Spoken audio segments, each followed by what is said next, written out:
Hey, everybody, and welcome to the NintendoFuse Podcast. This is episode 153, entitled Cracking the Nintendo Switch Code. And I am not alone.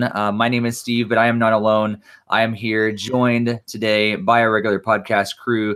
Greg, how's it going? Good. How's everything by you, Steve? Things are good. Things are good, except for some issues that we'll get there with my Nintendo Switch. But I'm not joined just by Greg. I'm also joined by Barry. Barry, how's it going? Hey guys, this is news to me. I'm sorry to hear about this incident that apparently occurred to your Switch. Steve. Yeah. I'm not alone, but we'll get into that.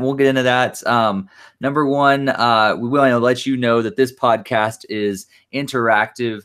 So if you are watching us live on YouTube, on our YouTube channel, make sure you do go ahead and subscribe and leave some chat in the chat room there.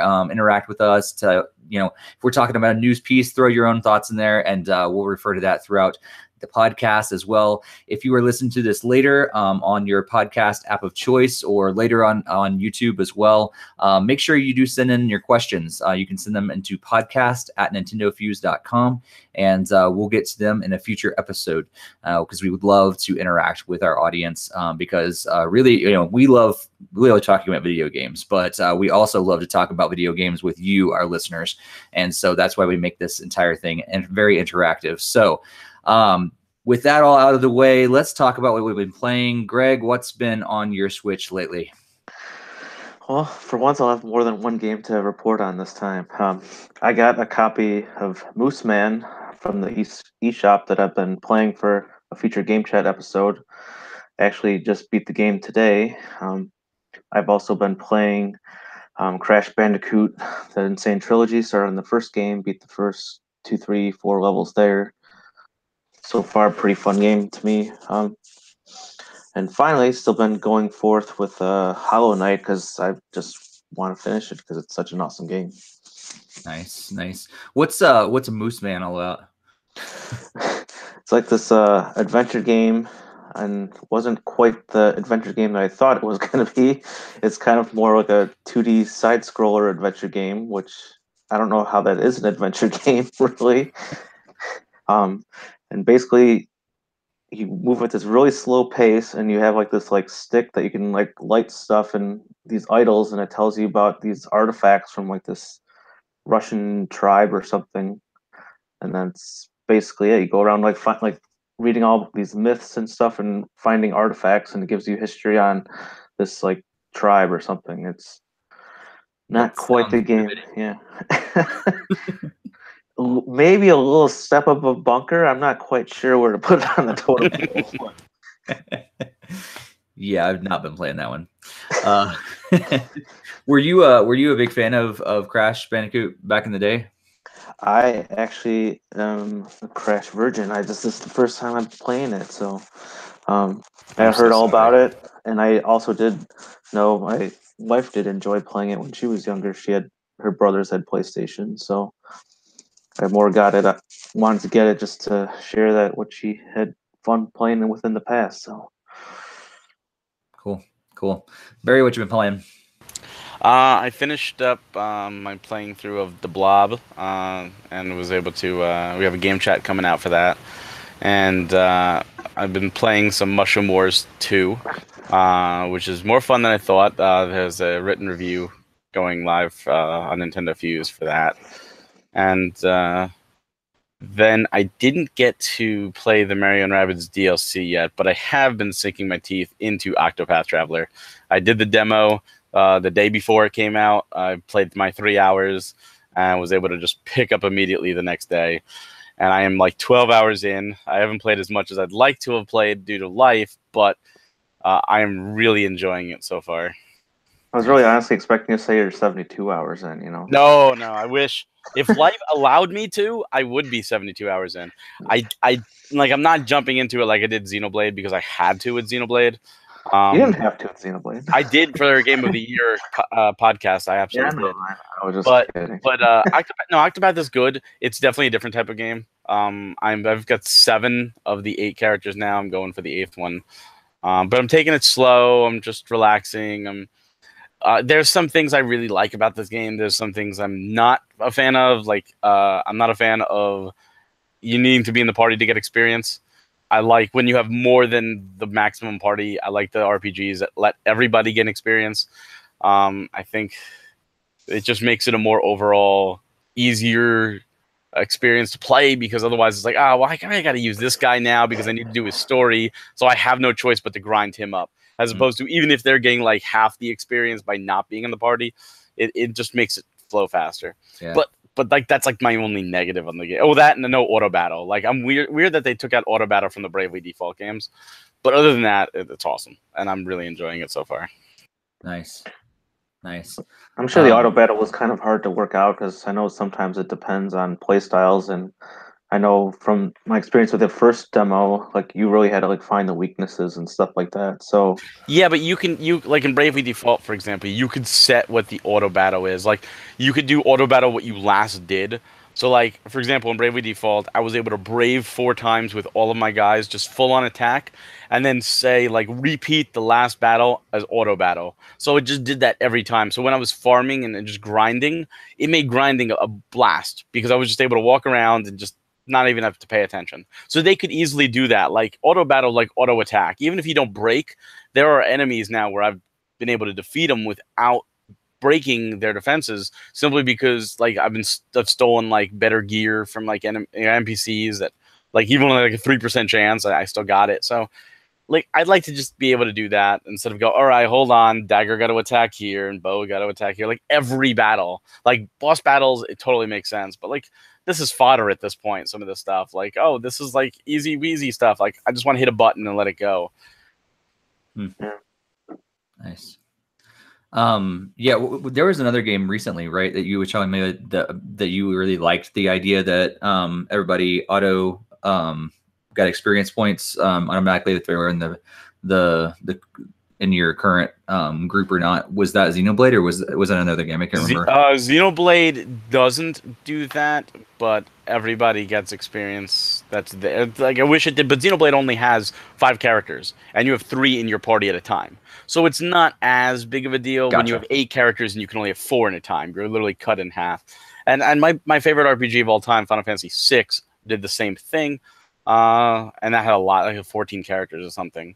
So I understand, but this is coming from a team that has, like, they could implement this at this point. It's 2018. I don't think, even if you wanted to say, like, I want old hardcore mode on, like, let it at least be an option.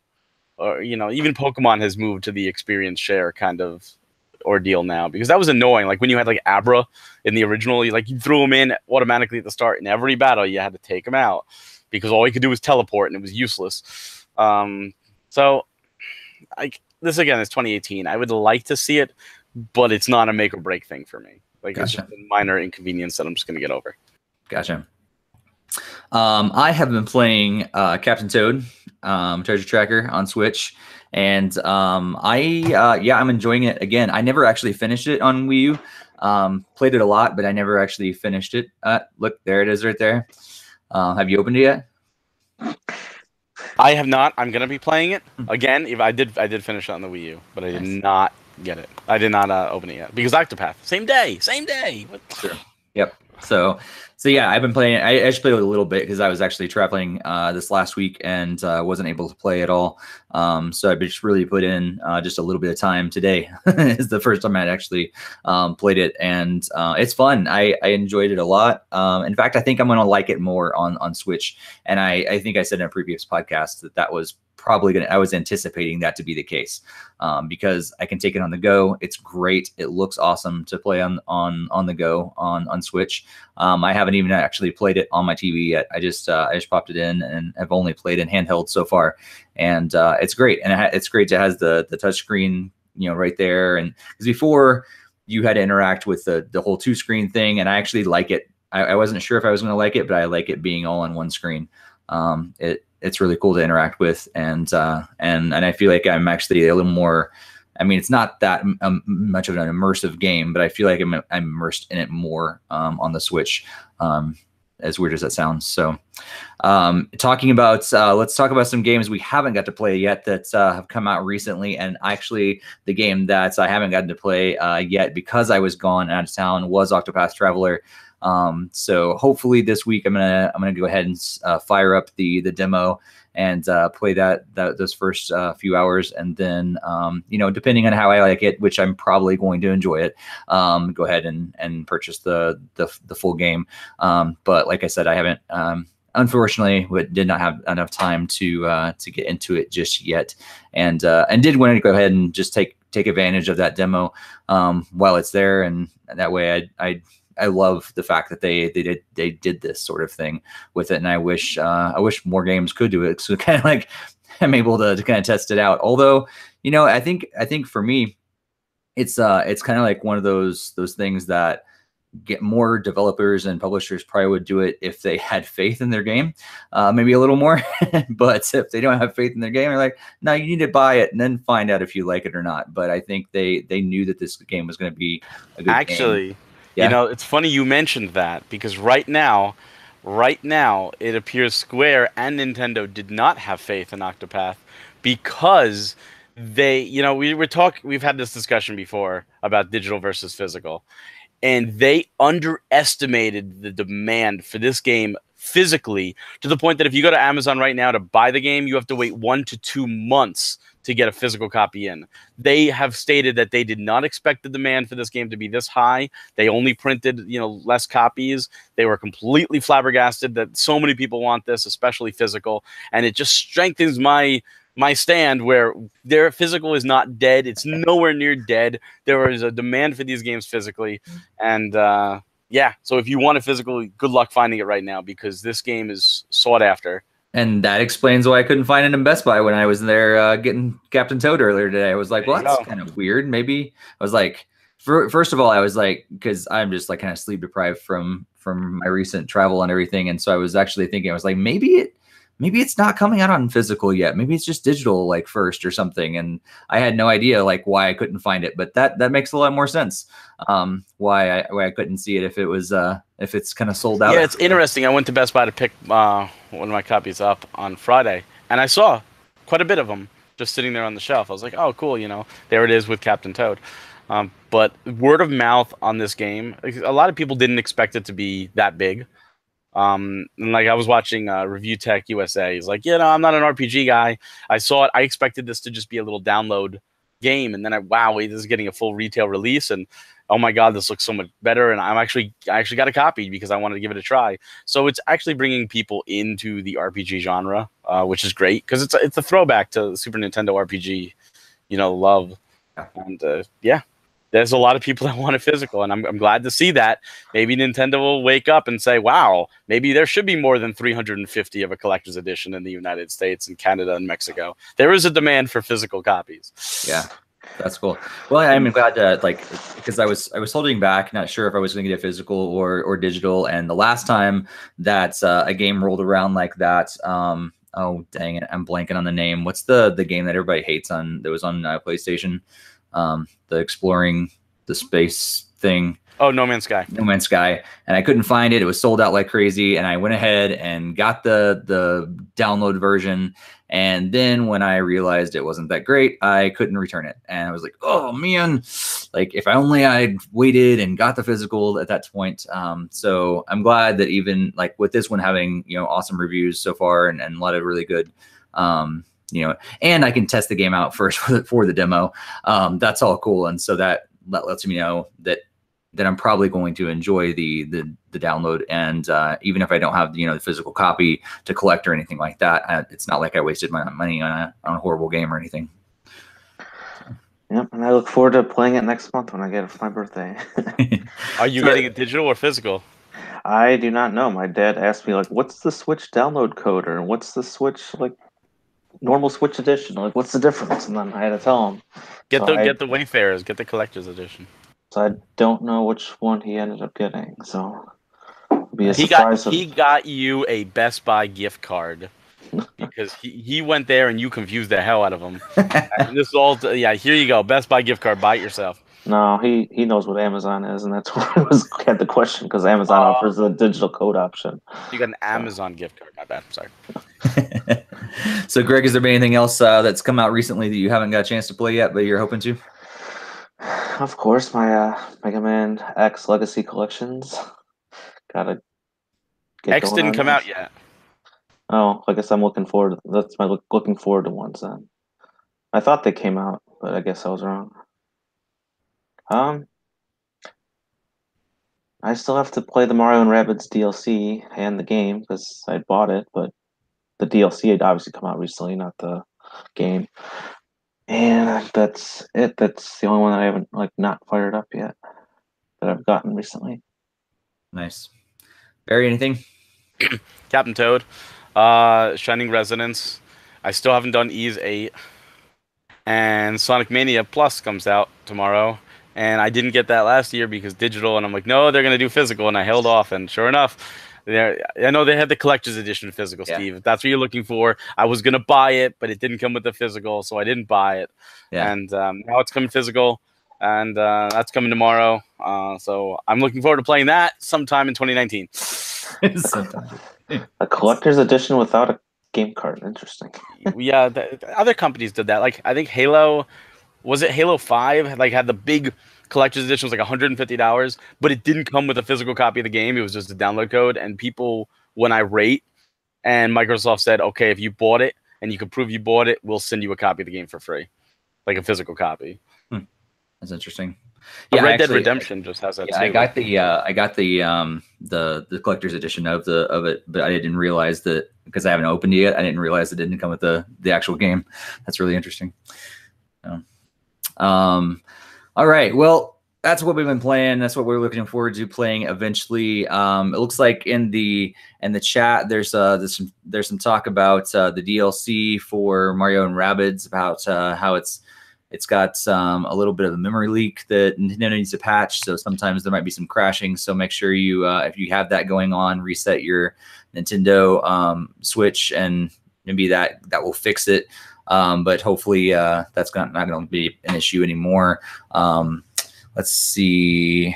Filming Trevor says he's looking forward to the Pokemon Let's Go games, and yeah, looks like people are just kind of chatting about just Octopath Traveler and a lot of other games that they're anticipating. So throw your anticipated games, what you've been playing, in the chat, and we'd love to see what's going on. But let's jump into some news. What's been going on in the world of Nintendo here recently? And our big story is the first one, and it has to do with some Nintendo Switches cracking. And apparently there's some heat issues, maybe. So similar to right as soon as the Switch came out, there was all these reports about the dock possibly scratching screens and all that sort of thing. And we talked here on the podcast about how we haven't had that happen to our Switches. But we're also been very careful about putting them in and out of the dock just in case. We have cases and that sort of thing. And so that wasn't an issue at all. And all of a sudden, the bending. What's that? The bending as well. Yeah. Oh, right. The bending as well. So there's been issues with the scratching, the bending, and the most recent thing is that apparently some of the Nintendo Switches have been cracking. So scratching, bending, and now cracking. And here's what happened for me. The other day, about 2 weeks ago, all of a sudden I was holding my Switch and I looked down, and lo and behold, I see it's probably not going to come out on camera here, but a crack right there on my Switch. Wow. And I go, where did that come from? I've never seen that before. I've never dropped my Switch. I mean, I've kind of tossed it in my bed, and it's fallen maybe off my couch onto the carpet before, and which is like a 2-foot drop. So definitely not like far enough on a hard surface to cause that kind of crack. And so I was like, maybe it fell at some point and I didn't know about it. And so I just I just thought it was my fault. It sucked. And so I actually ended up getting some super glue and kind of because I didn't want to like keep going or anything because it looks like it's like a hairline kind of crack on there, and I didn't want to like a whole piece of the switch to come off, and so I kind of like put a little super glue on there to kind of bring the plastic back together and hopefully keep it from cracking anymore. And then a couple days go by, and then I see that Nintendo Life is reporting on cracking switches, and I'm like, what is this? I'm not the only one apparently. And so they've been reporting on it and trying to find if other people have cracking switches. And since then, there's been some other reports, and since then, I've also noticed another one, and they say it's around the venting, and I have a second crack. If I can get it on camera, you might be able to see this. Yeah, really I can see it. But that little crack right there over the screw, right next to the vent. And so, yeah, I'm not too happy about that. Have you guys experienced any cracking on your switches, or have you looked since these reports have been going on? Yep, as soon as I saw the reports and everything, I immediately took my Switch out of my case and like looked right at it. And I can thankfully say I have not seen any scratches on it yet. So I was definitely very concerned when I saw it, and I thought there'd be an awesome talking point today. I did not think that one of us would actually be experiencing said issue. So that's wow. I mean, that just really stinks, man. I don't know what else to say. I've watched some videos on it. I guess you can send it to Nintendo. They call it accidental damage, and you can pay like $270 for them to fix it. Yeah, and I'm up to 270. So it's not necessarily 270, but you could get up to 270, which like a new Switch costs $299. So yeah. Yeah. Well, I mean, save data, games. I don't know. Could get a new one, but then you'd have to rebuy those games. So. And who knows at this point, that's what you have been doing for Wii and Wii U when you send it in as well. So like you had that experience repurchasing all your old games before. So yeah, well, that was like a theft of the console. It wasn't like the console dying, but yeah. Barry, have you seen any cracks on yours? Knock on wood, I have not. But all I can say is this is exactly why I buy physical. Oh my God, because Nintendo doesn't have these account systems where, I could just get another, Switch, log in, and re-download my stuff. You have to send it into Nintendo and blah, blah, blah, blah, and all this brouhaha to get it over to a new Switch. Pay $270 or up to fix cracks that shouldn't be there within a year or just over a year.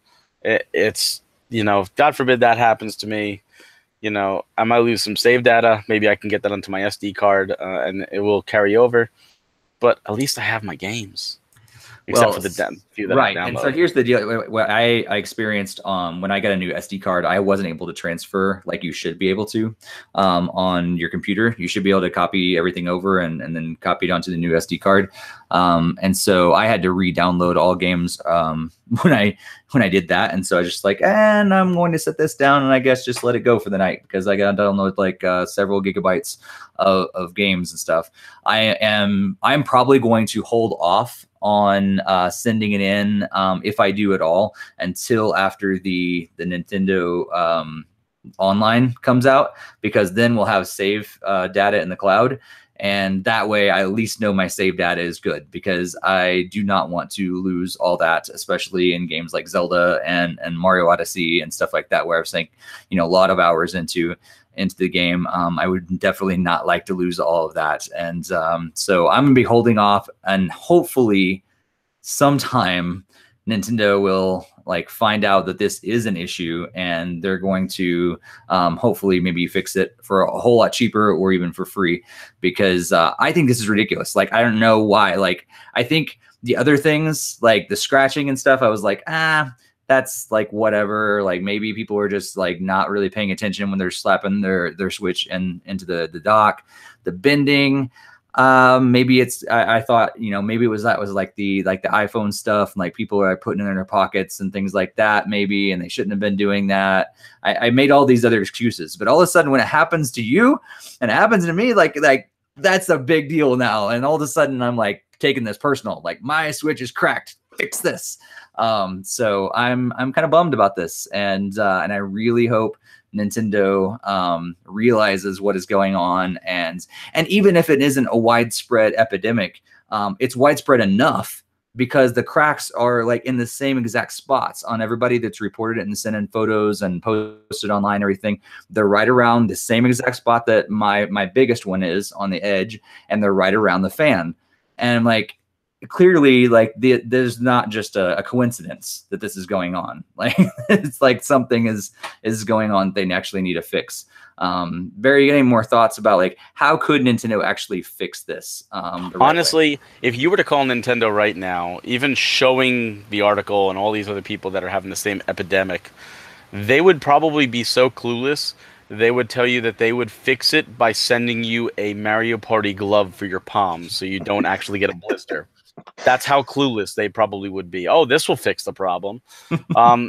They really should fix this if it's, again, the system is just over a year old.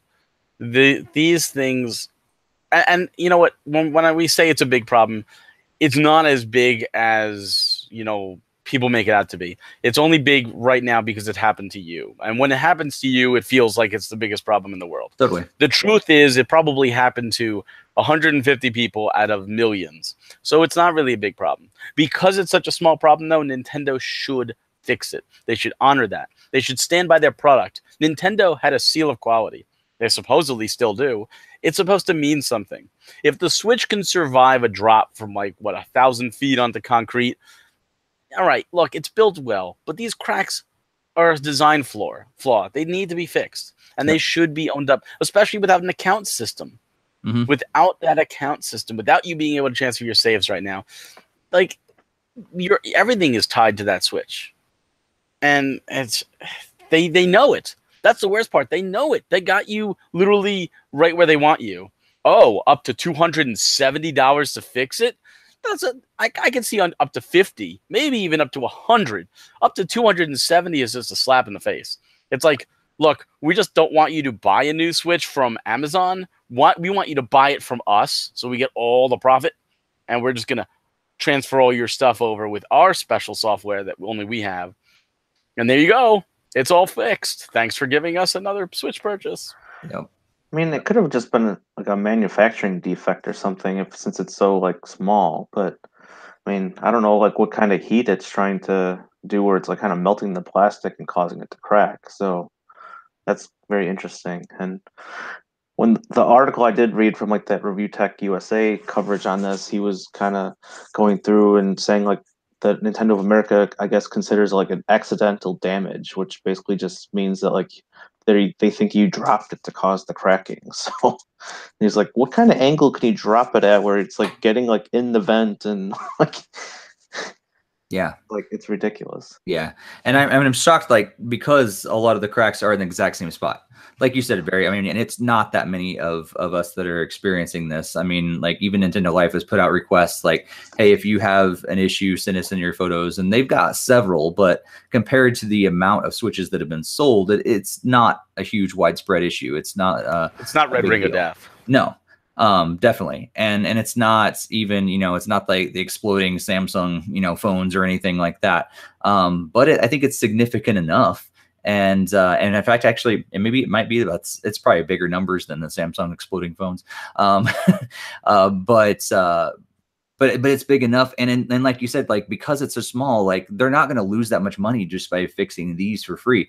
If they had millions of them, then yeah, they're going to lose a lot of money. But if it's just a couple hundred, just fix them, make your customers happy, and you get some good press for it. And all of a sudden, people are happy again, and they're loving Nintendo again because, hey, that's good press, and you go on your way, and you might have actually sell more Switches in the end because you did something cool for customers, and customers are going to like that, and therefore they're going to tell their friends, and they're also going to buy a Switch because, oh yeah, Nintendo cares about its customers.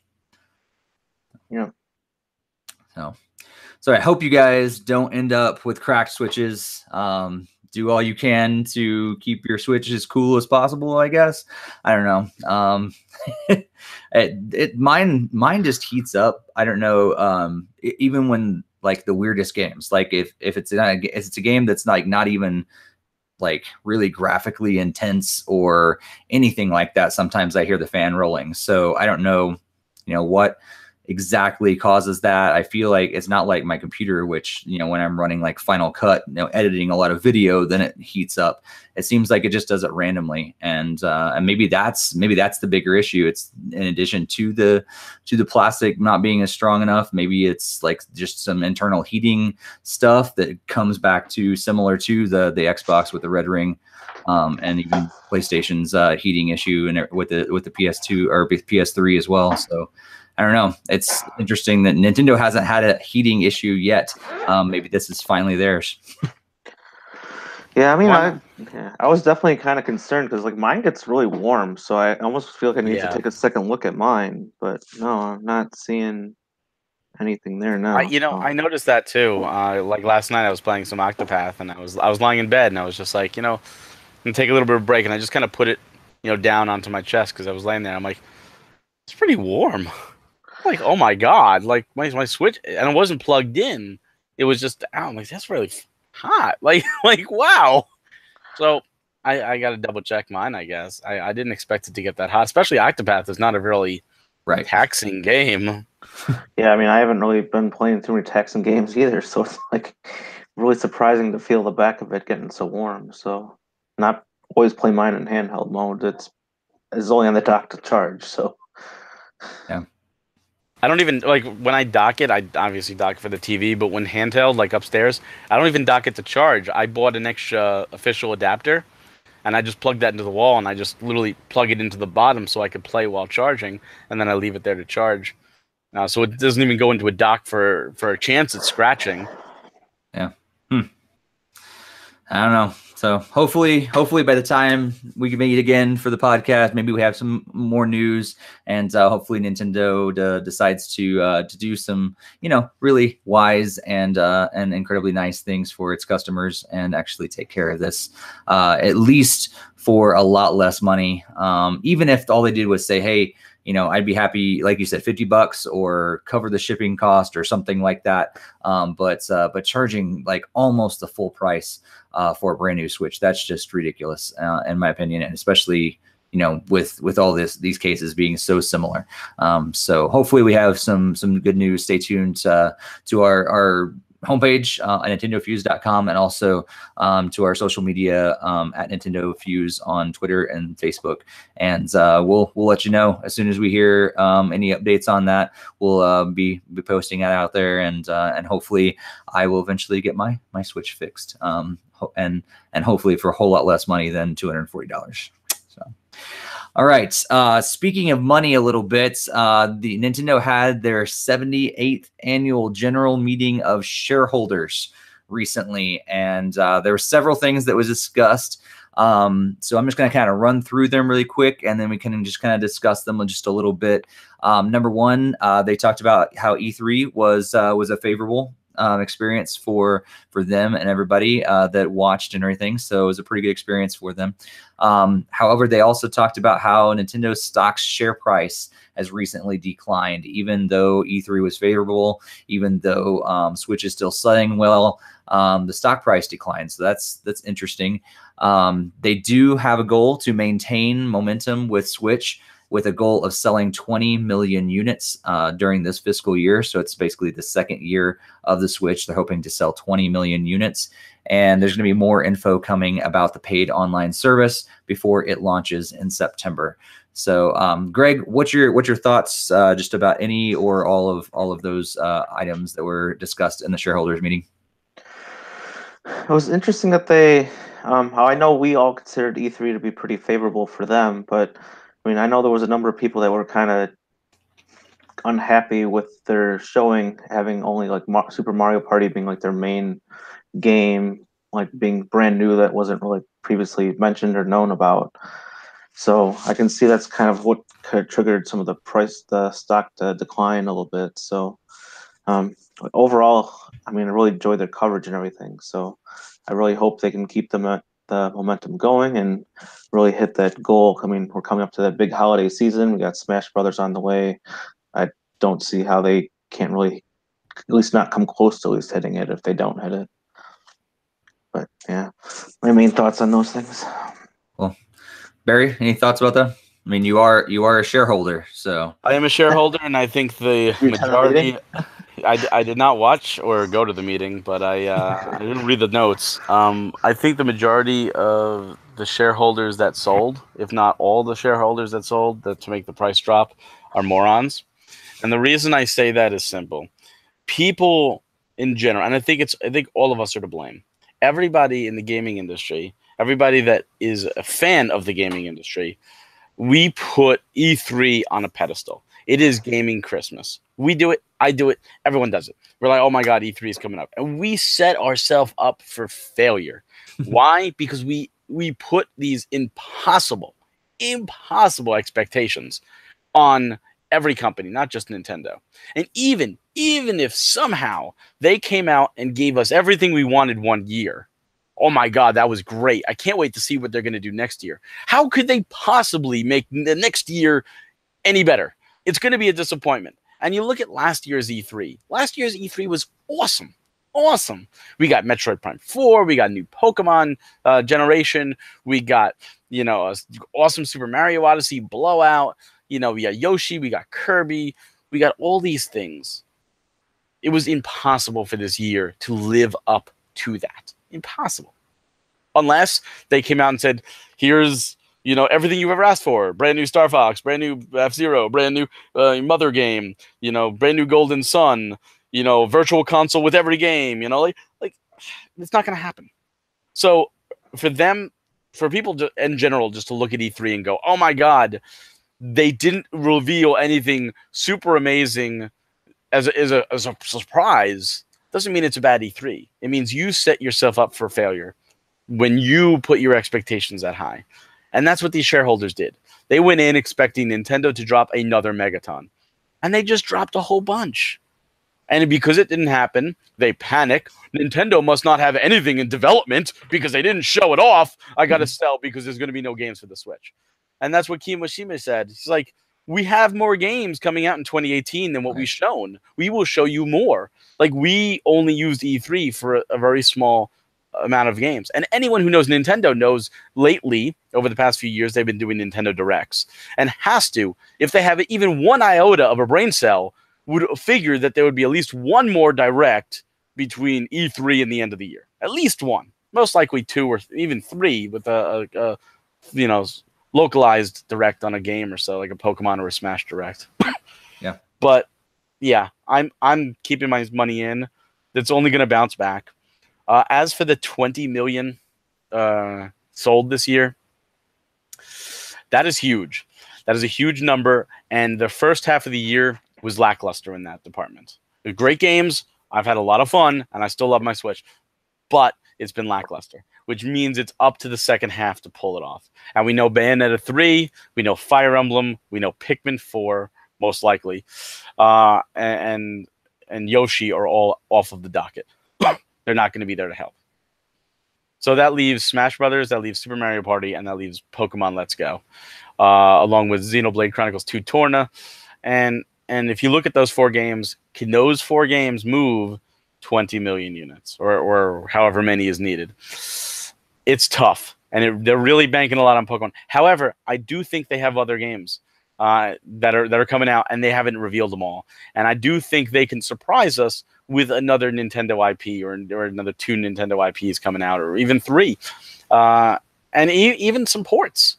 There's still some great ports they can use to fill it, and they just need to connect. And the truth is, if Pokemon Let's Go connects, if it connects with the Pokemon Go audience, and it catches that fire, 20 million is nothing. It's gonna soar. If Smash Brothers connects, it's gonna soar. Maybe not 20 million, maybe about 8 million, but it's gonna help.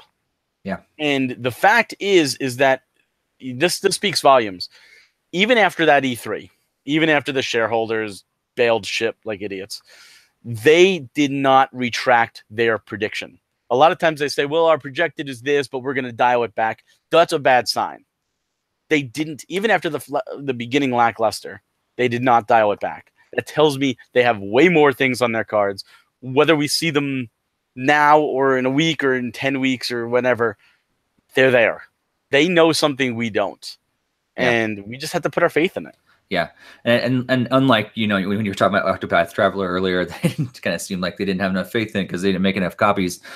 This kind of does show that they do have faith in it, and I think like what you're saying, but also I think the combination of those games together, I think, make it even stronger, because maybe someone is a big Pokemon Go fan and they'd be interested in a Switch because it has Pokemon Let's Go, but it also has Smash Brothers coming out right away. And I can also play that Zelda game that everybody's been talking about. Okay, it's going to push me over the edge.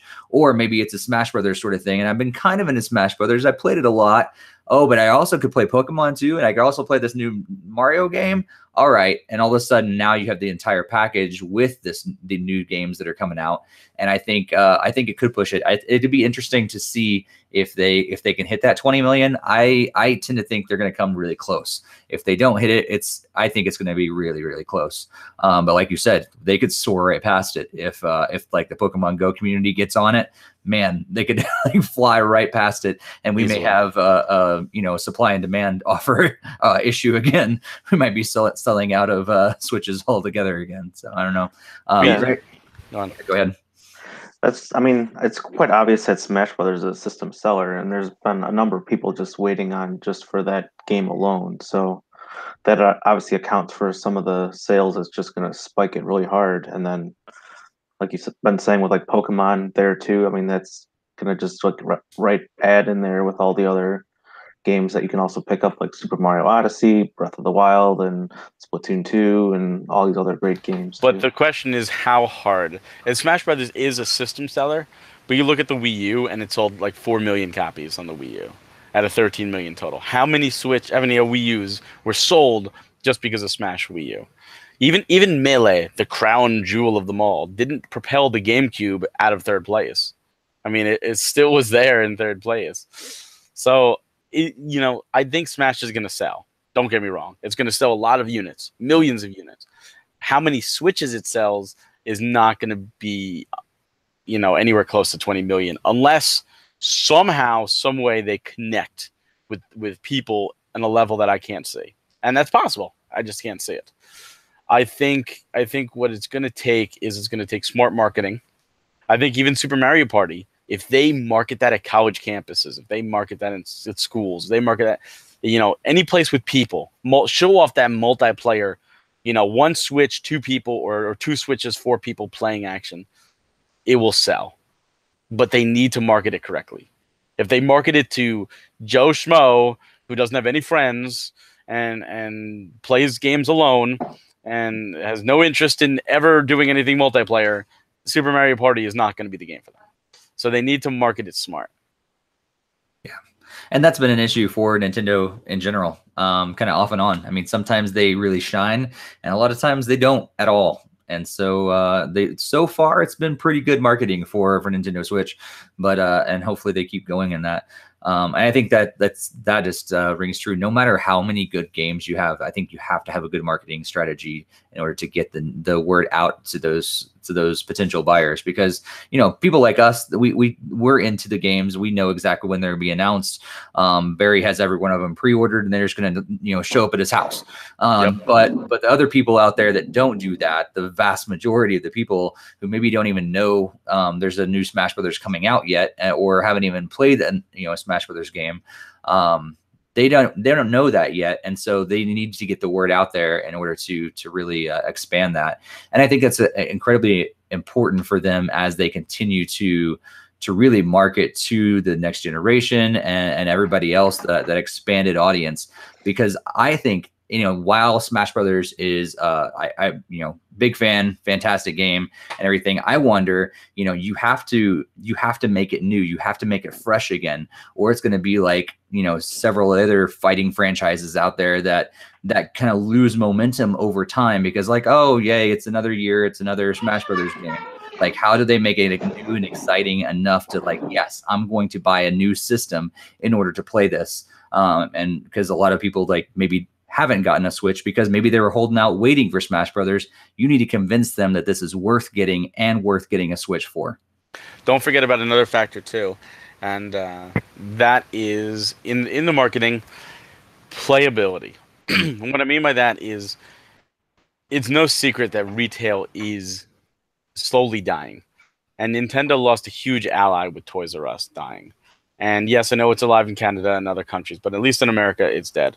And what I mean by that is all those Toys R Us's had a Switch kiosks, which means every one of those Toys R Us's could have had a Mario Party demo, a Smash Brothers demo, Pokemon demo, and could have sold many, many, many units to those people who don't follow E3, that don't read magazines or go to websites, and just go to Toys R Us.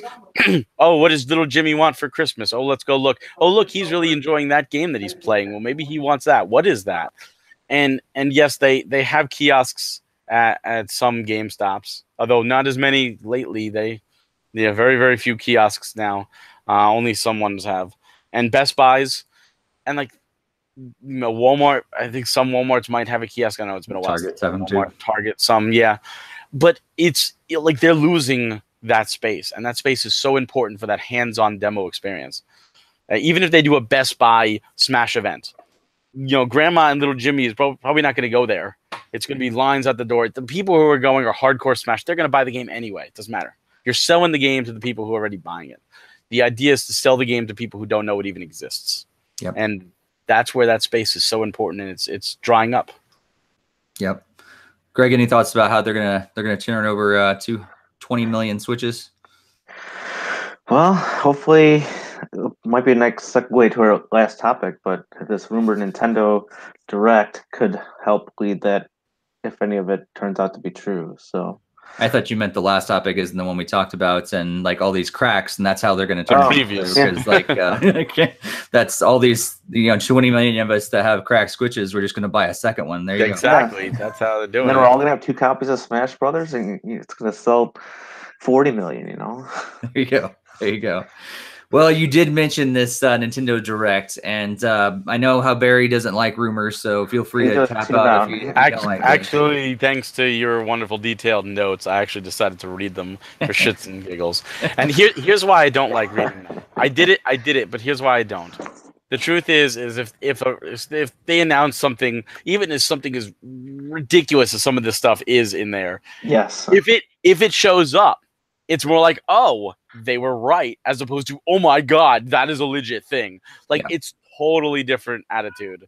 Like, if we go through, say this is all correct, we're going to go through this Direct if it comes out, and we're going to be just checking. Yep. So what do you think of the Direct? Well, the rumors were correct. Okay. As opposed to, oh my God, did you see that they did this and they did this? And it's a whole different atmosphere. But I did read this, unfortunately. I think a lot of it is ridiculous pipe dream.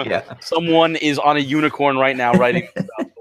We'll see. Yeah, I think that's the biggest thing that as I was even reading through it. So Greg posted this, when I read through it and everything, and that was the biggest thing. I was like, how ridiculous is this getting? As I'm writing up my notes and everything, I was like, it just kept like almost like with one thing after another. I was like, this is no. Oh, that's wow. Okay, so let's just jump into this. I'll quickly kind of go through. Just for the sake, I'll go through all of it just really quick, and then we can pick out kind of maybe the bits, and bits and pieces that really stand out and then warrant a little discussion, or maybe just making fun of the whole list. Who knows? So apparently, there's going to be a Nintendo Direct on July 22nd. When is the Sunday. next? All right, which is a Sunday? Yeah, is that right? Yeah, that's like the first red flag about it. Right there from the very beginning. This is posted, by the way, in 4chan. So the only thing that's another red flag. Yeah, it's totally like maybe we should just like as we go through, just like just point out as I'm going through any red flags. All right, so number 1, July 22nd, red flag. 4chan, red flag. However, they have been right the last 2 times. So half red flag. Yeah, a quarter red flag. Maybe another one. 3/4 red flag. Like a broken clock's right twice a day, right? So who knows? Okay, so 30 minutes in length. That may be the best thing they got so far. Funko apparently is going to be making Mario, Pokemon, and Zelda themed Funko Pops. Well, the Pikachu is legit. There's a Target exclusive Pikachu Funko Pop. Yeah, they already covered they're doing Pokemon, so that's the part that came true to give it potential credence. Right. So because that came out after it. So you're like, yeah, okay, maybe this is happening. Okay. New Nintendo's new I can't talk. New Super Mario World for Switch, which apparently has been themed after like World 5-1 and New Super Mario Brothers U. And on top of that, Wario apparently is replacing the yellow toad. So you know what? Now all these people will be crying. Why isn't Waluigi replacing the blue toad? I think that already started in the comment threads I've seen. Oh, really? Oh, there you go. I didn't even know. All right, we'll keep on going. Yeah, it does seem somewhat plausible. I mean, they've already said they do one new Super Mario Brothers game per system. We're gonna get one inevitably for Switch at some point. About the specific theming, that seems like a straw they're trying to grasp, but I would even be just happy with a new Super Mario Brothers, All Stars, with the 4 new Super games, with the original 4 plus World thrown in as a bonus, And I can actually see them trying to integrate Wario in there. I mean, he doesn't really have a lot of like on-screen time a lot, so. Except for the WarioWare series and the Wario Land series and the Wario World and like all those. What you need to do is a new Wario World. There you go. All right. That's what they messed up. They turned that W upside down. Maybe it is. Maybe it's new Super Wario World instead. We'll keep on going because the next one might make Greg a little happy. Mario Maker for Switch with a free stylus thrown in. Because apparently you're only going to be able to edit, I think, if I read this correctly, on the Switch screen. Playable on both, but only editable on the Switch and handheld. It makes it sound more of a port, but I still think that they're going to be trying to cash in on this at some point. I don't think they would show this one in combination with the new game because that would kind of take away from that a little bit. But I certainly think that in this Switch's lifetime, we'll see some sort of Mario Maker, either it's port or some sort of deluxe or like expanded version where they have additional features and whatnot on it. They're gonna make it, and they're gonna make it so the only way you could share like levels with other people is by using an original Game Boy link cable to connect 2 Switches together. How about that Virtual Boy link cable? That's the only thing that could make this believable. The Switch, the stylus is so weird. It's just like throwing it. Okay. Yeah. Anyway, that seems oddly specific. I don't know why I can't use like the your finger. Well, not only that, but I meant like to use the joysticks to like go through the item list and. Yeah, your finger wouldn't be anywhere near precise. Yeah. Well, I mean, but it's not gonna. I don't anticipate them. Even if they made a stylus, I'm guessing it's probably going to be just the same as every other, like, stylus out there for, your iPhone, iPad, and stuff like that. It's not going to be. I don't anticipate them making something as precise as like the Apple Pencil or something, right? Yeah, I doubt it. I'm sure. It's they're going to do it. Your 3DS stylus works just fine on this. They're going to do it, and they're going to give it to you for free.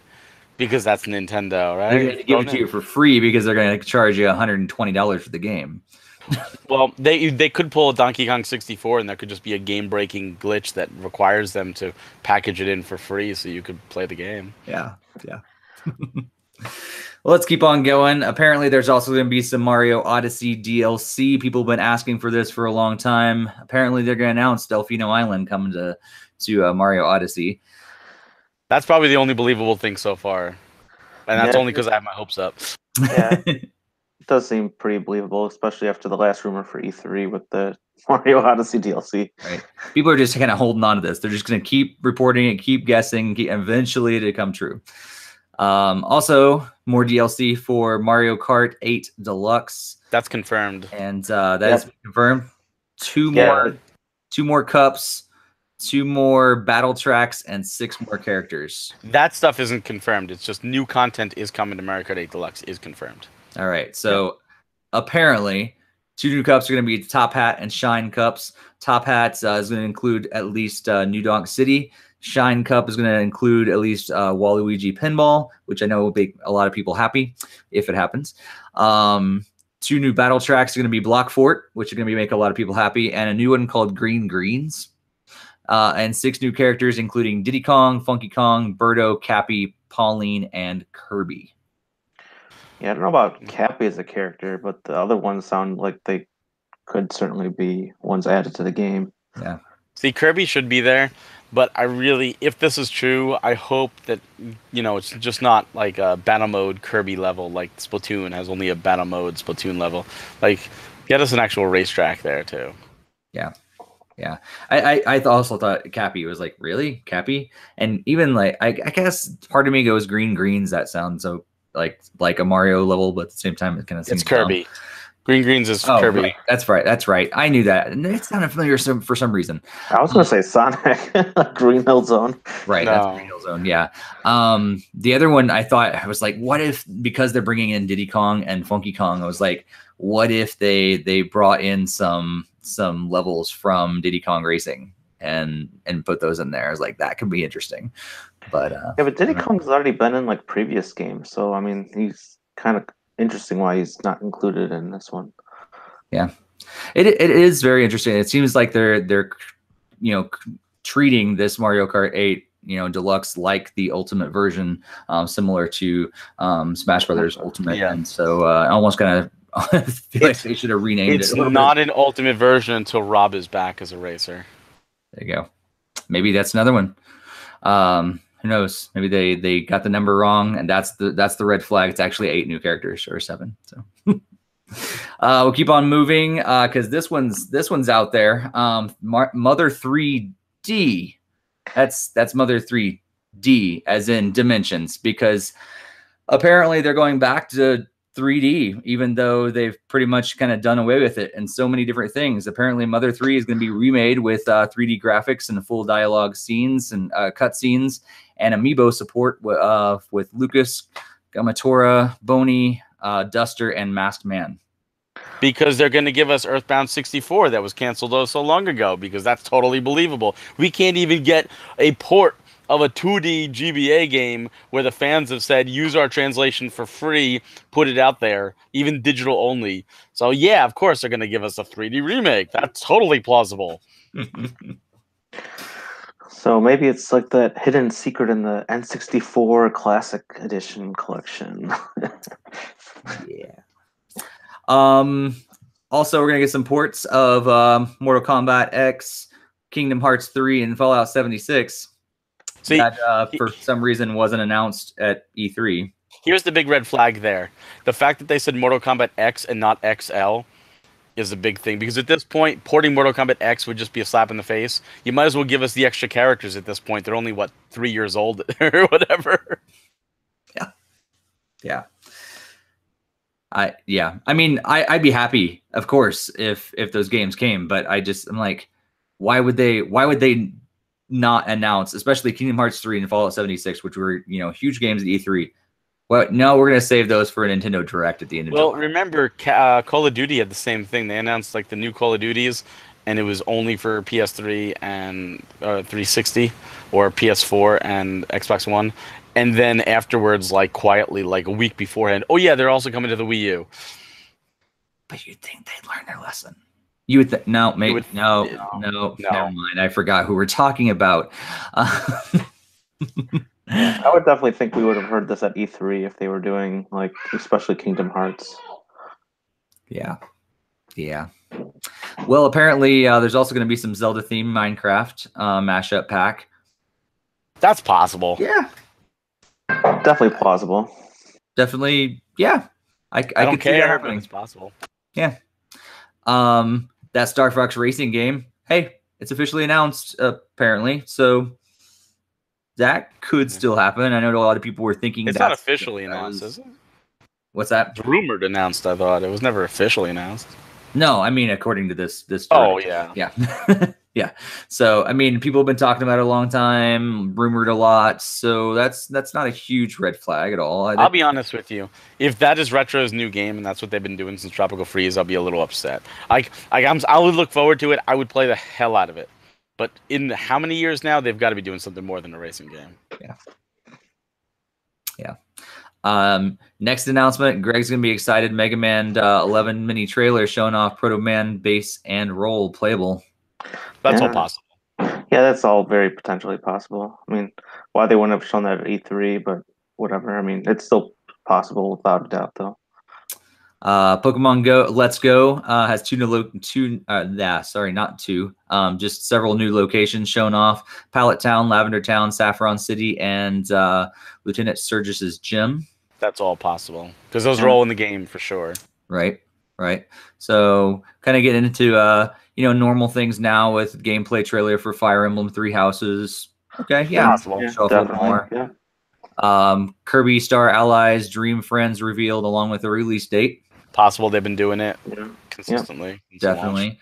And then we'll also apparently get Final Fantasy VII Remake is coming to Switch. Yeah, that's possible. But not giant likely. red flag again, like the Mother Collection and the Mother 3. It's possible because by the time the game comes out, they'll Panic Button will finally get around to porting it, I'm sure. That's true. That game. Anyhow, a Sonic Mania Plus trailer and confirmation that Metal Sonic is in development as a future character. That seems weird considering Sonic Mania Plus is coming out tomorrow already, and they already added 2 new characters. Yeah, I think they taken a page out of Nintendo's book. Like, oh, if we need a new character, let's just make a metal version of them, and then let's make a gold version. And except Metal Sonic has been there for a long time. Like, that's not a new character. Yeah. No, but you need gold metal instead. Or Rose Gold metal. Rose Gold. There you go. Cuphead apparently is going to be coming to Switch as well. That would be awesome and possible with Microsoft playing nice with Nintendo right now. Yeah, that's true. Yeah, I've heard other people saying that one has also potential because it could just still be one of those timed exclusive things that it's been exclusive to Xbox. Microsoft paid for it though. Like they developed, like they paid for the game to be finished. Yeah. Apparently they're gonna have one big announcement before they do that. They're gonna wrap up that stuff, kind of celebrate what's been going on recently and upcoming stuff with a montage of Mario Tennis Aces, Sonic Mania Plus, Rocket League, Owlboy Camp ADM, Pool Panic, Buddies, and Doshin the Giant HD, which sounds like an interesting collection of games that they would put together in a montage. I don't really see any theme through those games. Do you guys at all? I guess games that are kind of out already and some indie games. I mean, it's possible. I mean, all those games are, at least as far as I'm aware, have been announced. So a montage is something that they even did in the E3 Direct. Oddly, they used that to announce several big Switch ports with no fanfare, but it's knowing Nintendo, a montage is totally likely. Yeah. And then they're going to end with some news that would probably make a lot of people happy if it does happen. That Super Smash Bros. Ultimate trailer is going to show off 2 new characters, one as Dixie Kong and one as King K. Rool. And they're also going to talk about, or it will show off that there is a return of Smash Run and Smash Tour. That one I would be very happy with. That came true exactly as that. Yeah. There's definitely, possibility. The DK franchise is a little bit underrepresented in Smash Brothers, but yeah. Yeah, right. It's possible. I would be very happy. And they didn't know that we really wanted King K. Rool because that's why they gave him a costume in Wii U. So. And people have wanted Dixie Kong. My wife would go crazy if Dixie Kong was there, and it only makes sense. Donkey and Diddy are there. Yep. Yeah, it would make a lot of people happy, and like you said before, Barry, it'd be great if they have all the returning modes. Yeah, all absolutely. It makes sense. So they already developed the modes. Might as well just throw them in there. He's already trying to give us everything that's already existed. So yeah, why not Smash Tour? Why not Adventure Mode? Why not Smash Run? Yeah, kind of seems like the chat room is a little mixed on all this stuff going on. For the most part, it seems like they're in agreement with us. This kind of seems a little out there and kind of crazy. Although some of the announcements they're getting excited about as well. Apparently, Only 3 Penguins says that there's all this this stuff, and Mike as well. Talking about what is going on with Retro Studios. They only have a 2.2 out of 5 on Glassdoor.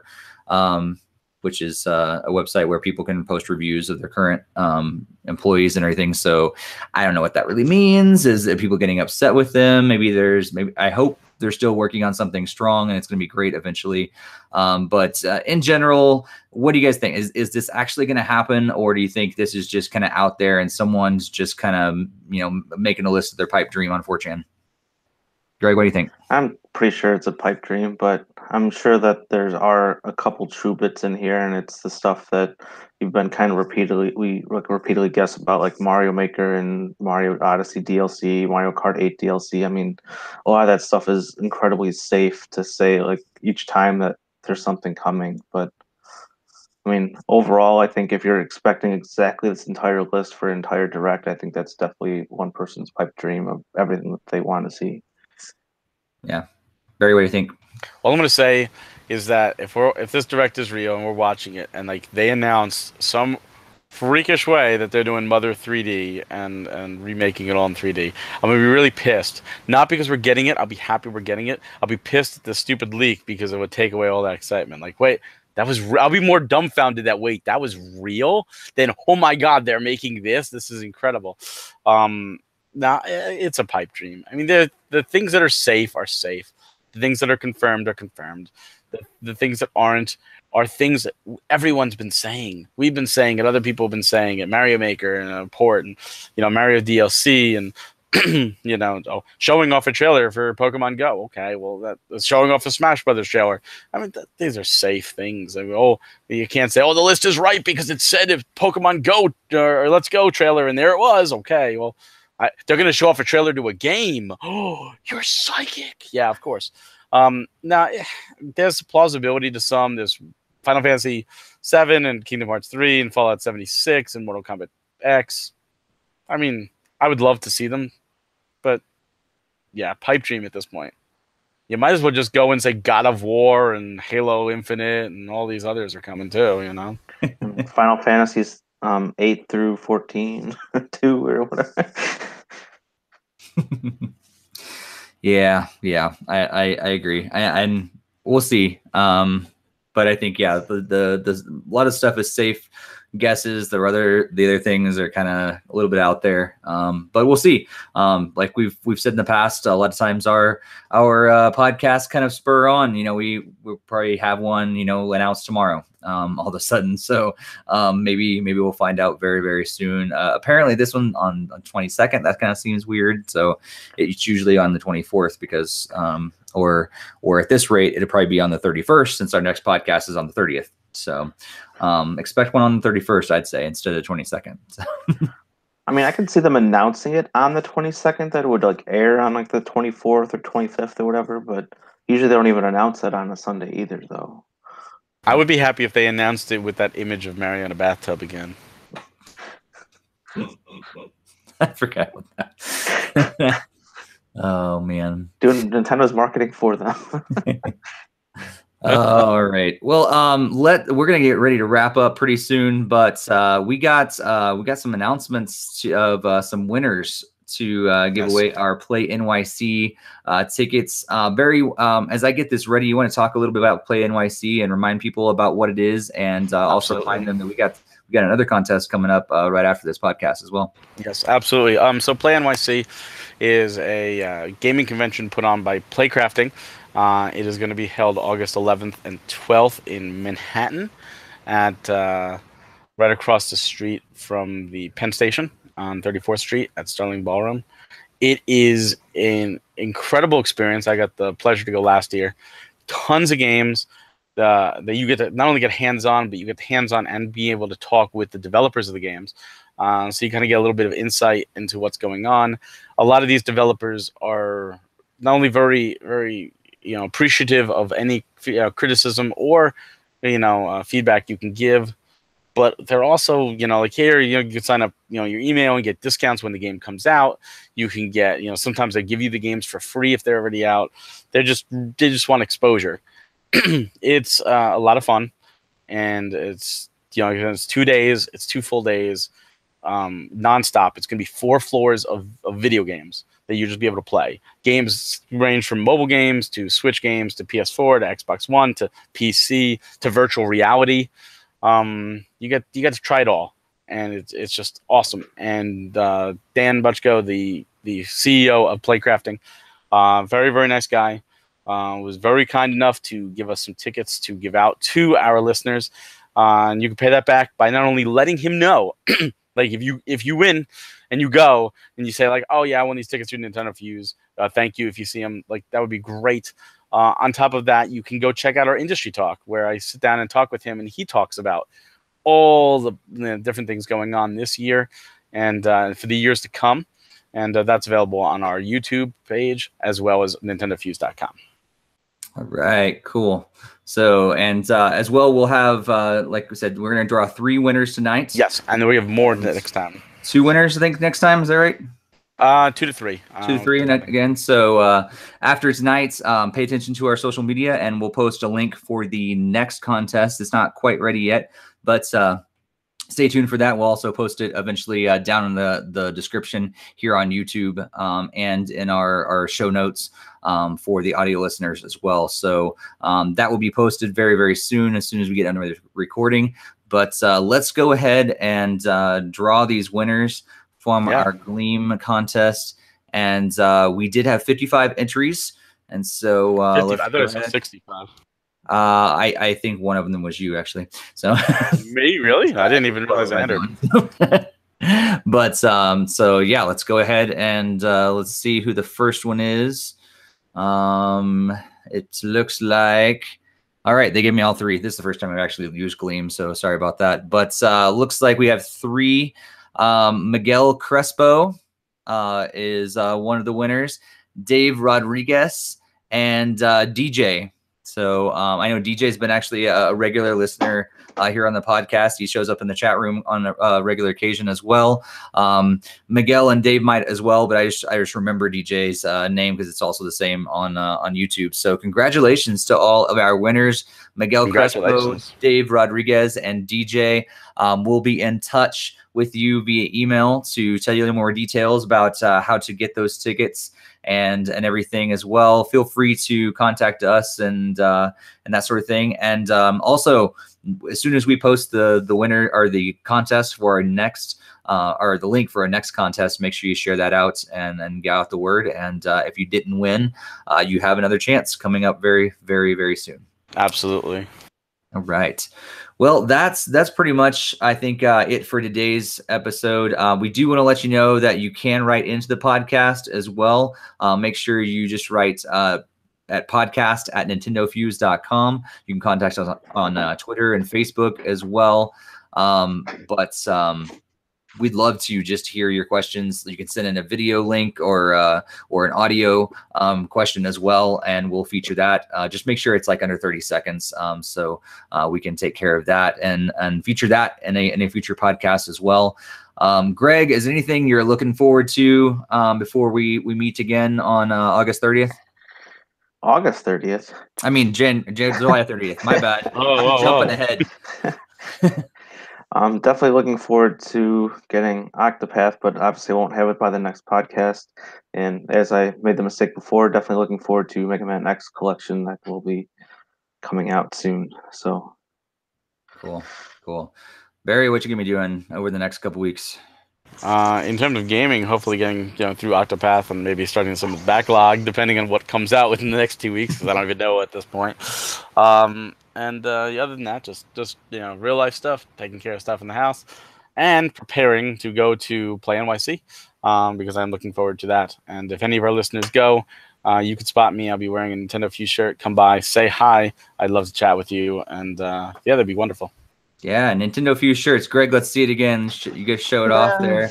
You can get your own NintendoFuse shirt. Just head to our website and just click the link that says "Get a NintendoFuse shirt," and you can, wear some NintendoFuse swag around as you go to events.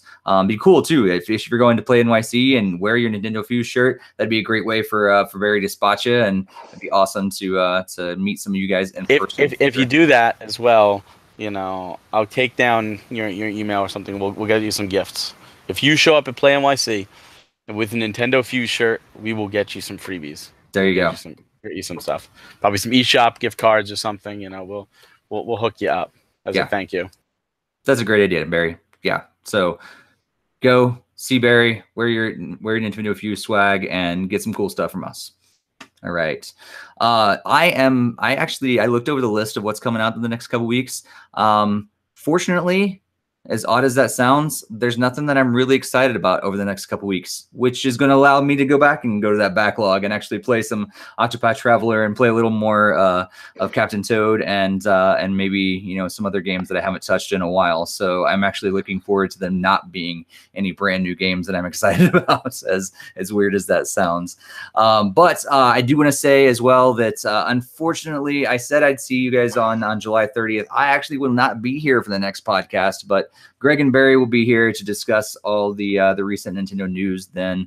So make sure you do still tune in, subscribe. If you haven't hit that bell to be alerted by all our new videos, make sure you do that right away. And you can be alerted every time we post a new game chat. We got several of those coming out really, really soon, and several that we just posted. We just industry talks. Industry talks as well. We've got lots of different interviews. Barry's been going crazy with contacting all these developers and publishers and all these other people in the gaming industry and talking with them. So make sure you check that out.